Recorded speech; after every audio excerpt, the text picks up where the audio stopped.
जब कलयुग आएगा तो बारिश भी हो रही होगी और एक जगह सूखा भी पड़ रहा होगा।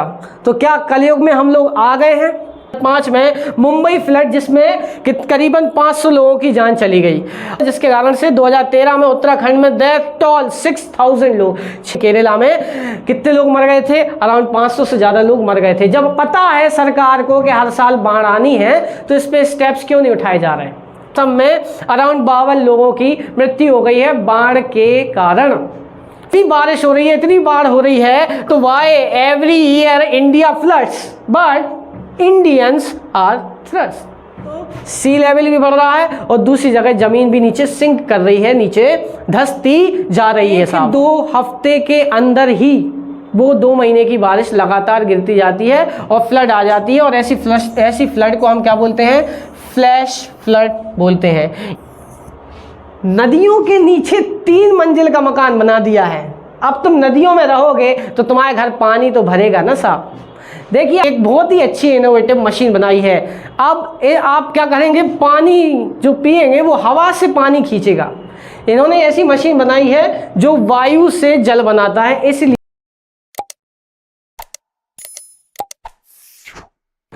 नमस्कार दोस्तों, welcome to our YouTube channel rankers junction. मैं आपका होस्ट एंड दोस्त हिमालय आज बहुत ही इंपॉर्टेंट टॉपिक लेकर आए हैं, जहां पर भारत में एक जगह देखते हैं कि भयंकर बाढ़ आ रही है तो दूसरी जगह देखते हैं कि भारत में एक कोने पर सूखा पड़ जा रहा है। ऐसे में क्या कारण है? ऐसे में कौन से कारण हैं जिनसे भारत में, इंडिया में ड्रॉट और फ्लड दोनों ही एक दूसरे के साथ ही साथ समतल पैरेलल चल रहे हैं और बहुत ही बड़ी समस्या लेकर आ रहे हैं। ये प्रॉब्लम ना केवल हमारे या आपके लिए है बल्कि आने वाले जनरेशन के लिए भी बहुत ही इम्पोर्टेंट है। अगर इस पर आपने या हमने या सब ने मिलकर कोई स्टेप्स नहीं उठाए तो आने वाला जो समय है ना, वो निश्चित ही बहुत ही ज़्यादा भयावह है। क्या ये समय जो है वो कल्कि के तरफ तो नहीं लेके जाता है? कल की मूवी में बताया गया था कि जब कलयुग आएगा तो बारिश भी हो रही होगी और एक जगह सूखा भी पड़ रहा होगा। तो क्या कलयुग में हम लोग आ गए हैं? क्या कलयुग हमारे निकट है? या फिर दूसरी ओर जहां बुद्धिजीवी बताते हैं कि कलयुग तो नहीं बल्कि यहाँ पर लोगों के द्वारा यहाँ पर सारी की सारी जो समस्याएं हो रही हैं वो लोगों की इच्छाओं के कारण हो रही है। आइए देखते हैं सारी की सारी information regarding floods and drought. तो दोस्तों, अगर देखें, कुछ समय पहले आप लोग देख रहे थे, मुश्किल से मुश्किल 2 हफ्ते पहले ही आप लोग देख रहे थे कि दिल्ली में पानी के लिए लोग एक दूसरे की जान लेने के लिए भी आतुर थे। टंकियों से पानी आ रहा था। भारत की कैपिटल, ये बहुत ही शर्मनाक हमारे लिए था समय कि दिल्ली जैसे कैपिटल, भारत की कैपिटल में पानी की व्यवस्था नहीं है। टंकियों से पानी आ रहा था और 3 दिन बाद देखने को मिल रहा है कि पानी इतना आ रहा है कि लोग बाहर ट्यूब में, चक्के के ट्यूब में क्या कर रहे हैं? खेल रहे हैं, बारिश का मजा उड़ा रहे हैं। और बाढ़ आ गई थी दिल्ली में। तो ऐसी क्या समस्या है कि एक जगह बारिश आती है और अगले ही दिन सूखा पड़ जा रहा है दिल्ली में। तमाम प्रकार की जानकारी एक ही वीडियो में मैं आपके लिए लाया हूँ। दिल्ली में ऐसी समस्या हो गई थी कि लोग क्या कर रहे थे? बहुत ही ज़्यादा परेशान थे, बारिश हो नहीं रही थी और ग्राउंड वाटर में ग्राउंड लेवल जो था पानी का वो बहुत ही ज़्यादा कम हो गया था। तो ऐसे में वहाँ की सरकार, आपकी सरकार ने क्या किया कि बहुत ही अच्छे से इन्होंने टंकियाँ भिजवाई, पानी की टंकियाँ भिजवाई। वो बात की बात है कि ये टंकियाँ वहाँ उन्हीं के MLA लोगों ने अपने पैसों में बेची। हमें क्या करना, पॉलिटिक्स से रिलेटेड अभी काम नहीं है। लेकिन देखा जाए तो दिल्ली में ऐसी सिचुएशन हो गई थी कि एक 35 साल की महिला ने 15 साल की लड़की को जान से मार दिया गया था क्योंकि उनके बीच में झड़प हो गई थी। इतनी ख़राब सिचुएशन थी दिल्ली में। ये हमारी भारत की कैपिटल है साहब। और देखें साहब, तो आज का नहीं है फ्लड। अब फ्लड से रिलेटेड देखते हैं तो फ्लड की जो समस्याएं हैं वो आज की नहीं है बल्कि कई टाइम से हैं। जैसे कि 2005 में मुंबई फ्लड जिसमें करीबन 500 लोगों की जान चली गई, के कारण से 2013 में उत्तराखंड में डेथ टोल 6000 लोग, 6000 लोग मर गए थे। 6,000 से ज़्यादा लोग मर गए थे। और भी ऐसी सिचुएशन आ चुकी हैं। 2018 4 साल पुरानी 6 साल पुरानी कथा जो है भैया कि आप सब जानते हैं कि केरला में कितने लोग मर गए थे, अराउंड 500 से ज़्यादा लोग मर गए थे। जब पता है सरकार को कि हर साल बाढ़ आनी है तो इस पर स्टेप्स क्यों नहीं उठाए जा रहे हैं? क्या पता आप जनता ज़्यादा समझदार है। और भी देखें तो असम 2024 इसी साल आप देख रहे थे कि असम में अराउंड 52 लोगों की मृत्यु हो गई है बाढ़ के कारण, फ्लड के कारण। और साहब समस्या इतनी है कि हमें तो ये समझ में नहीं आ रहा है कि जब इतनी बारिश हो रही है, इतनी बाढ़ हो रही है, तो why every year India floods but Indians are thirst. क्यों भैया ये थर्स्टी है, क्यों इतने प्यासे हैं? जब इतनी बारिश हो रही है तो ये पानी कंजर्व क्यों नहीं किया जा रहा है? और क्या है वो कारण जिन कारण से फ्लड हर साल हमारे भारत जैसे इतने प्यारे देश में हो रही है? और देखें साहब, आप देख रहे हैं बाढ़ की सिचुएशन, चाहे उत्तराखंड हो, चाहे उत्तर प्रदेश हो, चाहे दिल्ली हो या राजस्थान हो, इवन राजस्थान में भी बाढ़ के क्या आ रहे हैं, यहाँ पर हालात बन रहे हैं। और देखें साहब, तो कुछ लोग कहते हैं कि ग्लोबल वार्मिंग के कारण ही बाढ़ आ रही है। ग्लोबल वार्मिंग हो रही है तो ग्लेशियर्स पिघल रहे हैं, बड़े बड़े ग्लेशियर्स पिघल रहे हैं अंटार्कटिका से, इसलिए सी लेवल बढ़ रहा है। लेकिन क्या ये एकमात्र कारण है? नहीं साहब, जमीन भी नीचे धंसती जा रही है। जमीन नीचे धंस रही है, कहाँ जा रही है? जमीन के अंदर जमीन और भी है क्या? तो दो कारण हैं, एक तो सी लेवल भी बढ़ रहा है और दूसरी जगह जमीन भी नीचे सिंक कर रही है, नीचे धंसती जा रही है साहब। इतनी ज़्यादा भयावह स्थिति है। और देखें साहब, तो ऐसी फ्लैश फ्लड के कारण भी क्या होती है? बाढ़ आती है। फ्लैश फ्लड क्या होता है? जब देखते हैं कि कोई जो पहले के समय में जब बारिश होती थी तो अराउंड 2 से 2.5 महीने बारिश देखने को मिलती थी।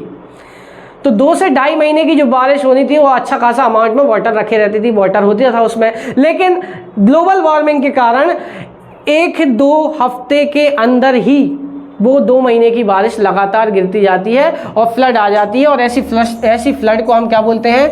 फ्लैश फ्लड बोलते हैं। ये क्वेश्चन आपके MPPSC इवन UPSC में आने के चांसेस बिल्कुल बनते हैं और इसके ऊपर नोट्स आपको बना के रखने चाहिए।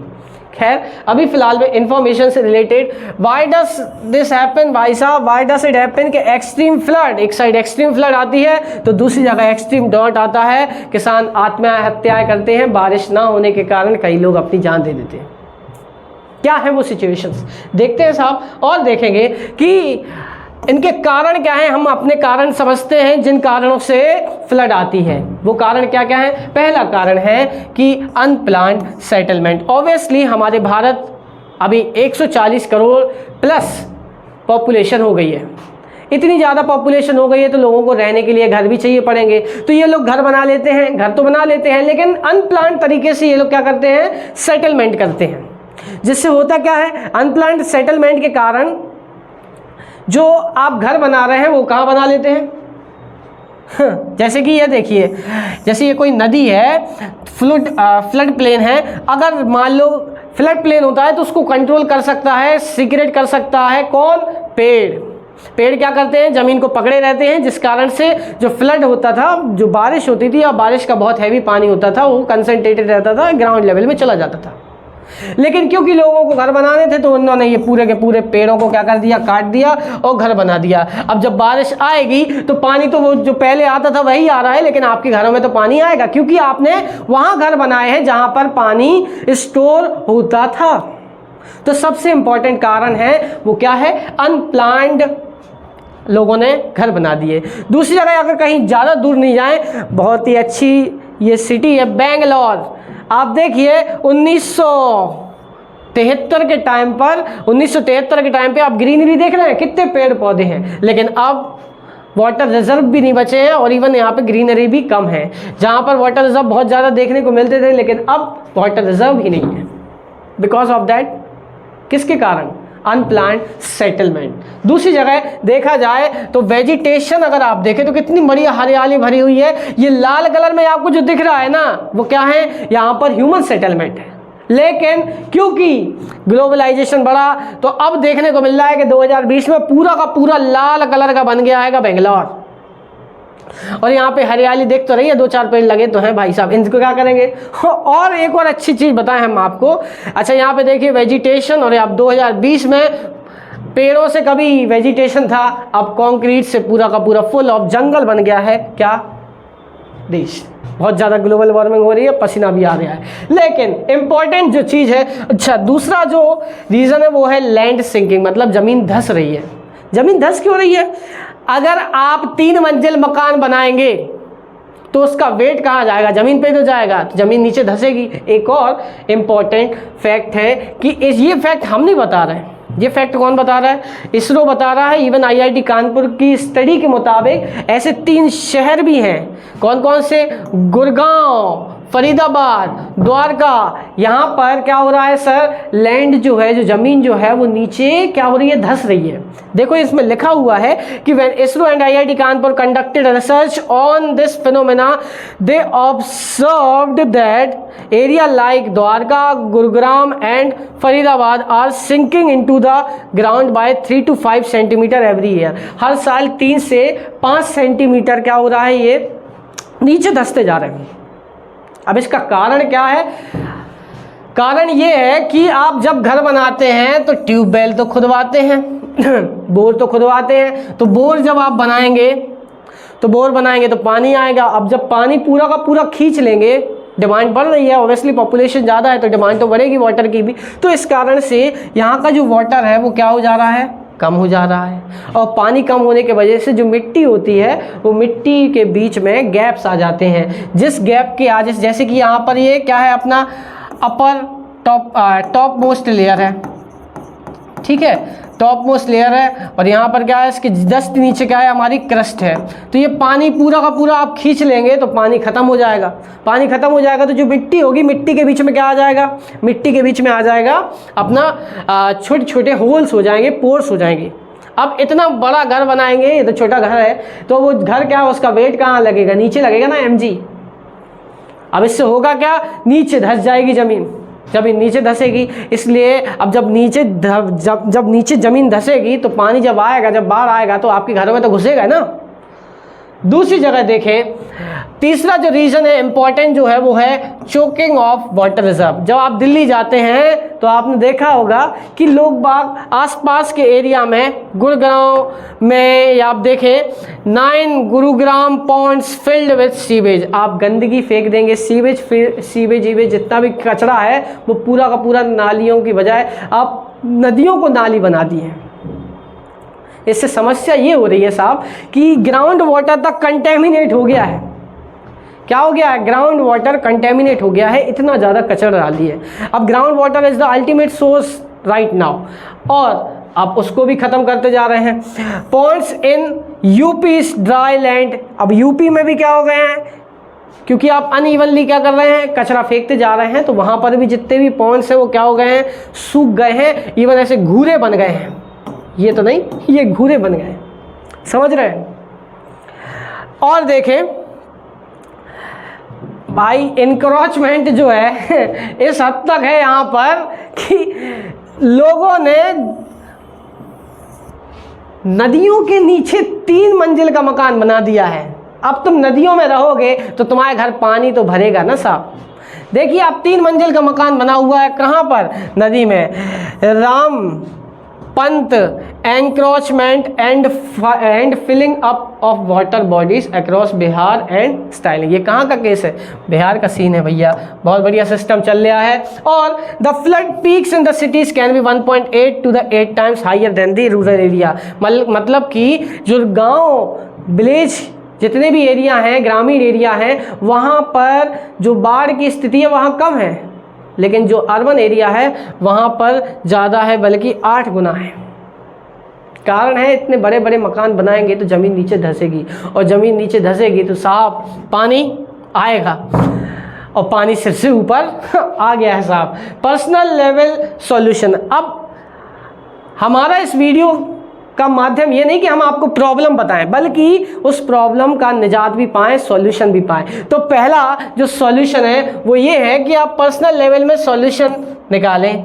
क्या है, जैसे कि हमारे बुंदेलखंड की महिलाएं, झांसी की रानी लक्ष्मीबाई जो हम कहते हैं, बुंदेली हरबोलों ने, आप जानते हैं इन लोगों ने, महिलाएं बेचारी इतनी परेशान थी कि ये घर के पानी के लिए, घर के पिए जल के लिए ये लोग 5-5 किलोमीटर दूर जाती थी पानी भरने के लिए। सोचो आप, इतनी खराब परिस्थिति है। और यहाँ मोदी जी कहते हैं कि ग्लोबल स्ट्रक्चर बनाना है हमें, लेकिन यहाँ पे कई महिलाएं बेचारी कहाँ 5-5 किलोमीटर दूर पानी भरने जाती थी इधर। लेकिन महिलाओं का संगठन ने जल सहेली बनाई। और जल सहेली में क्या है कि ये वॉलेंटियर्स लेडीज़ होती हैं, ये क्या करती हैं, ये खुद से जाकर खुद काम करती हैं और पानी को कंजर्व करती हैं, हार्वेस्ट करती हैं और पॉइंट्स बनाती हैं, छोटी छोटी नहरें बनाते हैं। और ये कंबाइन इफेक्ट है कि ये लोग सब लोग एक साथ मिलकर क्या करते हैं, वाटर को हार्वेस्ट करते हैं। एक अकेला नहीं करता, लेकिन हर एक के करने से बहुत कुछ होता है साहब। और देखें, खुद ही पानी को क्या कर रही हैं, पानी के लिए जगह बना रही हैं, रास्ता बना रही हैं। और एक ही तरीके के ये लोग क्या करते हैं, इनकी गोल है which is to conserve the water, ताकि और महिलाएं परेशान ना हो। शुरुआत में 6 से 7 महिलाएं थी, लेकिन अब देखने को मिलता है कि there are nearly 500 Jal Sahelis who have been capacitated and are active across 5-7 districts of the state of Madhya Pradesh and Uttar Pradesh. अब इनकी वजह से 7 डिस्ट्रिक्ट, 7 ज़िले पानी पा रहे हैं। ये बहुत ही इनोवेटिव तरीका था और सिंपल तरीका था। पढ़े लिखे तो फिर भी ठीक है, जब बेचारे कम पढ़े लिखे लोग ऐसा काम करते हैं तो ये सराहनीय कार्य है, लेकिन पढ़े लिखे लोगों ने भी बहुत ही अच्छा इनोवेटिव तरीका पाया है। आईआईटी के प्रोफेसर टी प्रदीप और इनके 2 स्टूडेंट रमेश और अंकित ने मिलकर एक बहुत ही अच्छी इनोवेटिव मशीन बनाई है। अब आप क्या करेंगे, पानी जो पिएंगे वो हवा से पानी खींचेगा। इन्होंने ऐसी मशीन बनाई है जो वायु से जल बनाता है, इसलिए ये क्या करता है, इनकी जो मशीन है वो एयर के अंदर जो मॉइस्चर प्रेजेंट है उसको कन्वर्ट कर देता है किसके अंदर, इन वाटर। और ये लोग चाहते हैं कि ये ज़्यादा से ज़्यादा, जैसे आरओ मशीन इतनी फैली हुई है, सिमिलरली ये भी अपनी मशीन को क्या करना चाहते हैं, ऐसी सेम तरीके से लेवल पे अपने इनोवेटिव तरीके को फैलाना चाहते हैं। बहुत ही अच्छा है, गुड। और इन्होंने अपनी कंपनी का नाम भी क्या रखा है, वायु जल, बिकॉज वायु की मदद से ही ये जल बना रहे हैं। Very good, nice. अब एक और जो है वो है कम्युनिटी लेवल पे भी सॉल्यूशन आप पा सकते हैं। वो क्या है कि आप जैसे कि नए घर बनाते हैं लोग, तो क्या करते हैं, वाटर हार्वेस्टिंग करते हैं घर के नीचे अंडरग्राउंड वाटर के लिए। जब बारिश होती है तो पाइप डाल देते हैं, जिससे नीचे पानी क्या हो जाता है, कंजर्व हो जाता है। उस कंजर्वेशन की वजह से नीचे का जो वाटर लेवल है, ज़मीन का जो वाटर लेवल है ड्यूरिंग द समर टाइम भी कम नहीं होता है।